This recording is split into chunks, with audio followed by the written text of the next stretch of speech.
back, relax, and maybe get yourself a snack. Me and you gonna have a little chat about books. Hey guys, so this video is going to be part 2 of my anticipated releases for 2018. If you haven't seen part 1, I went over all the books that I've got on my list for January and February, so do go and watch that one too. I will have it linked down below, but this video is going to be March, April, possibly May. We'll see how we go. Let's get started. The first book that's coming out on the very first of the month in March is Starlings by Jo Walton. This, I believe, is a collection of short stories, and it's kind of a range of sci-fi fantasy stuff, I believe, and I really want to give it a go because I do enjoy Jo Walton's stuff, but I've also had some books of hers that I've not loved. She's a bit of a mixed author for me, but I've had some I've adored. I think reading some of her short fiction might be a really cool way to sort of see what about her writing I like and what I don't. This one comes out on the 1st of March, and I'll be picking up a copy. Coming out on the 6th of March is a fantasy that is a YA one, I believe, and it's a debut too. Children of Blood and Bone by Tommy Adeyemi. Like some of the other books I've mentioned, it's set in a world where magic used to exist but is no longer there. We follow a young woman called Zili Adebola, and she is trying to bring the magic back. She's got one chance to bring it back, and the time to strike is now. So Zili and apparently a rogue princess who she meets along the way have to outwit the crown prince somehow to help get this magic back to the people of this world. But of course there are many dangers in the way, not least of which there are snow leoparnaries, I'm not sure how you say that, but it sounds cool and they sound intimidating. So it seems like it's going to be a fast-paced, fun YA series, and I definitely am intrigued to see what people think of this nearer the time. Another debut that's coming out in March on the 8th by Autre.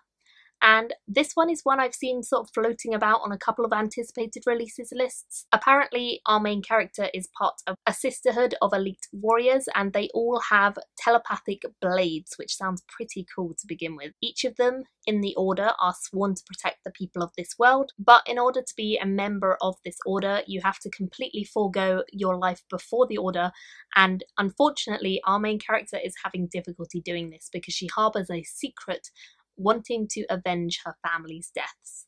Presumably things go on from there, and I guess chaos will ensue, but I'm excited to see how this one is received as well.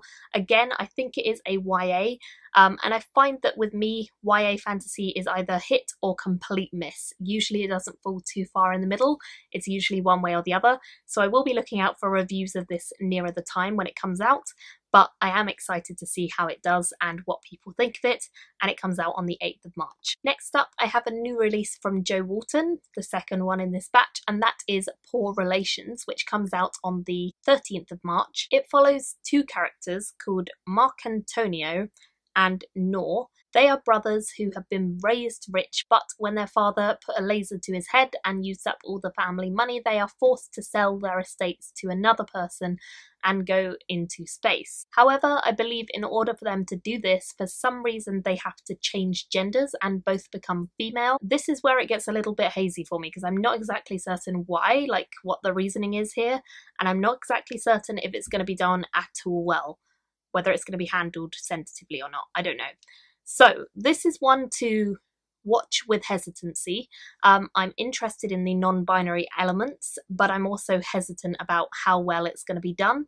I think it could be good because I've liked some of Jo Walton's stuff in the past and I hope it's good, but we'll see nearer the time. Next up, there is a book called Space Opera coming out from Catherine M. Valenti, and my goodness does this sound good. I hadn't heard of it until I saw it on Thomas's anticipated releases. I'll put a link to his videos below if you want to see what he's anticipating.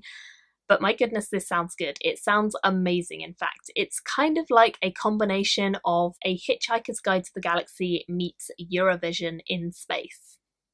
Now that sounds pretty great. I believe it's set in a far future where humanity has suddenly discovered the rest of the intergalactic species, and each of these intergalactic species, they don't do battle in the same way that you traditionally think of a space kind of war with loads of laser cannons and etc. Actually what they do is they kind of hold their own version of Eurovision in space, and they all have to participate and get entries into the competition in order to win. And it's all about politics behind the scenes, lots of big glittery outfits, lots of mad mayhem. It sounds like it's going to be pretty flipping mad, like absolutely batty. But if anyone can pull it off, I think Catherine M. Valenti could, and it sounds like it's going to be well worth reading. I'm super excited for this one, and it comes out on the 3rd of April. The next book on my list is, I believe, a debut book, and it's called Torn. It's the first one in the Unravelled Kingdom, and it's by Rowena Miller. This sounds like it's going to be a pretty interesting one. It's a fantasy book focusing on a seamstress who can stitch magic into people's clothing. It focuses on a young character called Sophie who has managed to open her own dress shop and start selling really fantastical ball gowns that have got her quite the reputation around town. So much so that she actually ends up getting a royal commission, and this leads her down a slippery slope. Of course, it wouldn't be fantasy without magic, so it turns out that Sophie has the ability to sew in charms and different trinkets for certain things like luck and love and the protection. But of course, there has to be a romance, and there is a dashing duke involved in things that complicates everything. It sounds like it's going to be a pretty interesting read, and I think her brother has a sort of fairly prominent role to play as well in rising up through the anti-monarchy movement in this world. It sounds like it could be a quite interesting one if it's done well, and I do always like to look out for new debuts that sound interesting, and that is definitely this book. So this one comes out on the 12th of April. Another book that is a sequel, or a kind of a companion I suppose, is Before Mars by Emma Newman. This is the 3rd book in the Planetfall series, and I think it's a companion. I'm not exactly certain what it's about. I don't really want to know, and I don't really want to look at the synopsis because Emma Newman is one of my favourite authors, so I just trust it's going to be good, and I know that going into her books blind has not led me wrong yet.